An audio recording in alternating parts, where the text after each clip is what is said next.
I was laying on my bed, head tilted up. I was looking at the name above my bed.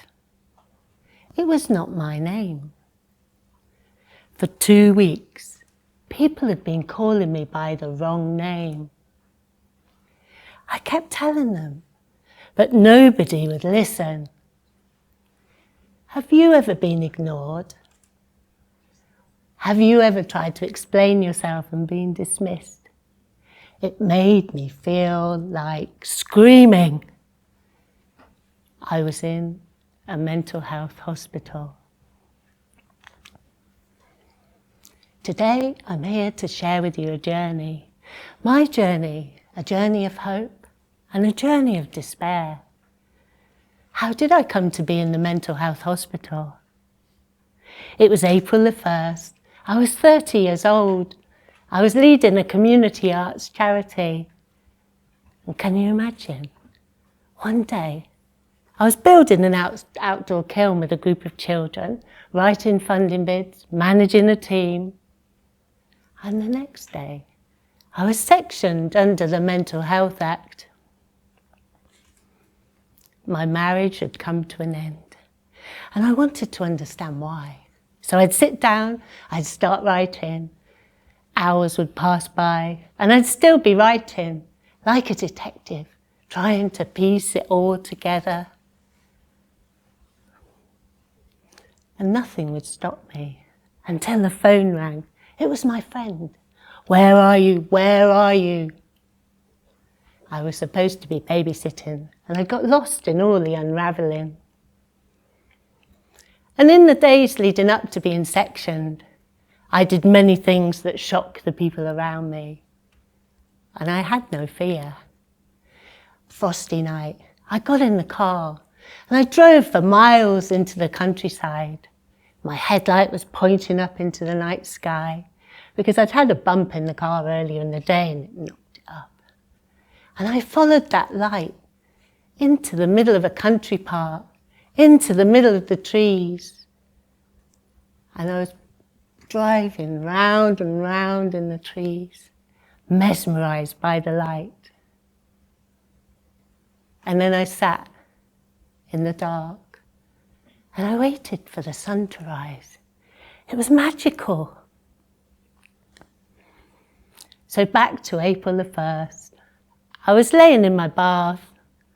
I was waiting for the police and ambulance to come and take me away. The doorbell rang. And I knew then I had 2 choices. I could get out of the bath, get dressed and go with them, or I could drown in the bath. So I got out, got dressed, went with them. And that's how I ended up in the mental health hospital with the wrong name above my bed. So I looked around for some friendly nurses. I just wanted to know, when can I go home? Listen to me, I said. But they wouldn't. And I began to wonder if they needed to be in here, not me. And then I saw the psychiatrist's door. And I thought, I'll get some answers in there. So I was banging on the door. When can I go home? I just wanted to know. But instead of getting answers, I was chased down the corridor by 6 nurses, pushed onto a bed, and an injection pin put into my bottom. I felt totally violated. And I knew then there was no escape in this place. And all I could do was try to hold on to myself.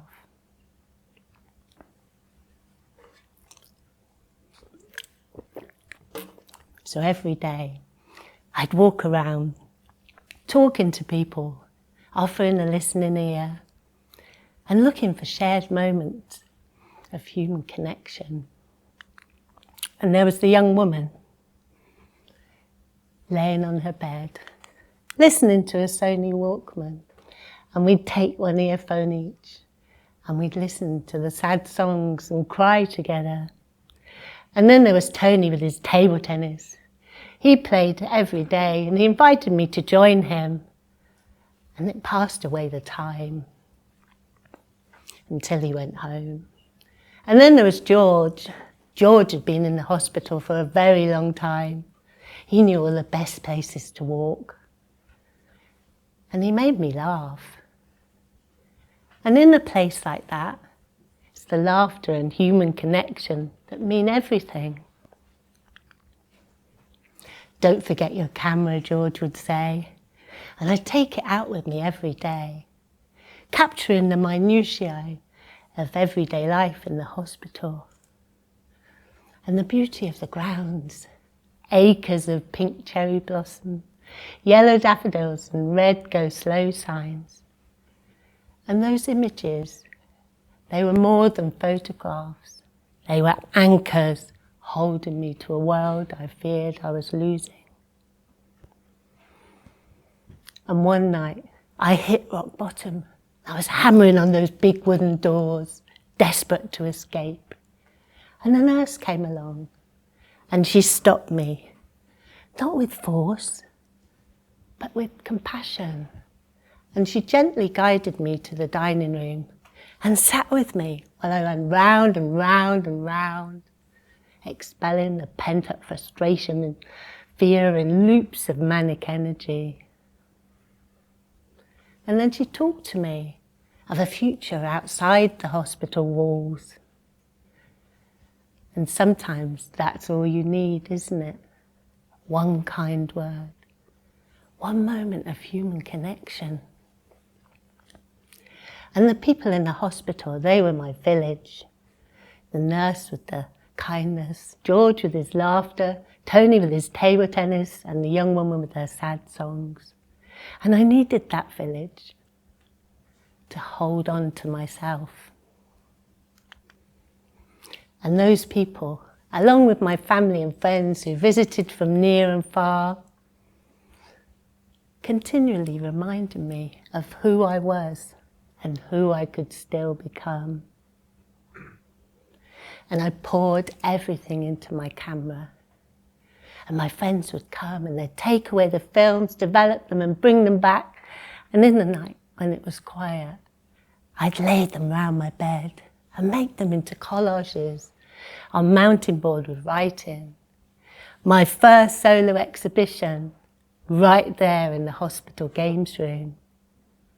It was my way of saying, I'm still here. And I invited the patients and staff into my private view. And I could have lost everything in that hospital, but it took my work as an artist onto another level. By capturing my world within my experience of mental illness with my camera, I created something unique that excited gallery curators around the country, giving me the opportunity to share my work, not just locally, but nationally. And that exhibition I shared in the hospital games room. It went on to become something much bigger. When I left the hospital, I went back, took more photographs, standing back from a distance, facing it head on, reclaiming the space from the horror and the nightmare. And my work as an artist toured nationally for 5 years. Had 2 TV programmes made about it on ITV and BBC Two, sharing my journey to health. And that camera, it gave me my voice back when I feared it was lost. My exhibition was testament, proof that I hadn't lost myself to all the chaos. And when it came time for me to leave the hospital, I came back one weekend after a weekend home leave to find a nurse standing there with 2 carrier bags full of my belongings, saying, "Mandy, you can go home now," with a big smile on her face. But imagine walking out of that place, crushed when the reality of what I'd done to be sectioned hit home, and the enormity of the diagnosis hanging over me. I had no clue how I could go back to my job. I didn't think I could do anything. I couldn't stay in my house alone, and I couldn't go out of it alone.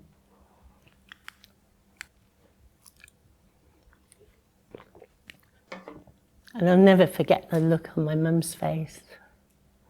When it came time for her to leave, the psychiatrist said, if you don't go home now, she'll be dependent upon you forever. But she was terrified. And my first night alone, taking my tablets, my hands shook so much. The pills scattered all over the floor, like my frayed nerves. And how do you go back to work after a very public breakdown? How do you face people when they know? And can you imagine? There I was, in my life, enjoying my work, my family, my friends. And then like a spring unsprung, my mind shot into another reality. And that could happen to anyone. It could happen to you, or you, or you. And how would you cope? But I didn't have to do it alone. My friends and family, they held me together when I couldn't do it myself. So my story is a story of hope and the power of belief, and others holding belief when I'd lost it myself. And the psychiatrist said, you'll be on the medication for life.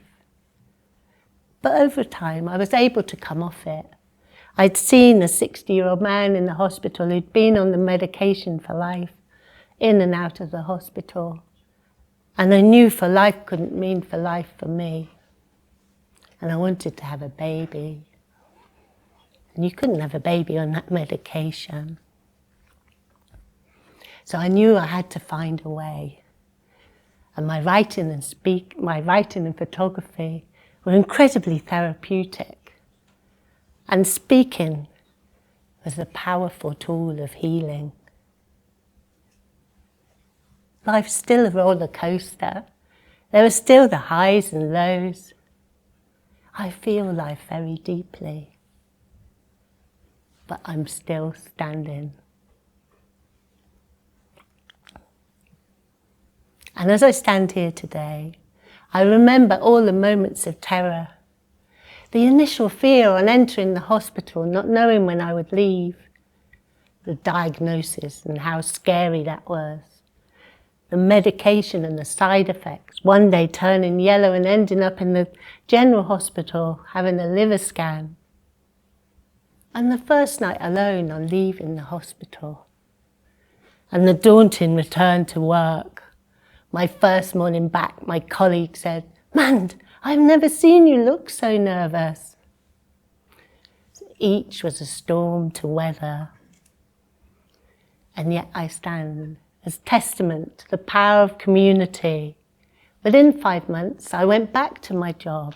6 months later, I applied for a promotion in another city. And I've had a long career in community arts and children's services.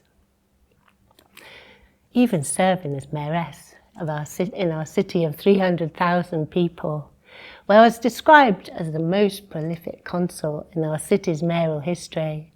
And during that year, I shared my story, giving hope that there is life and a career after mental illness.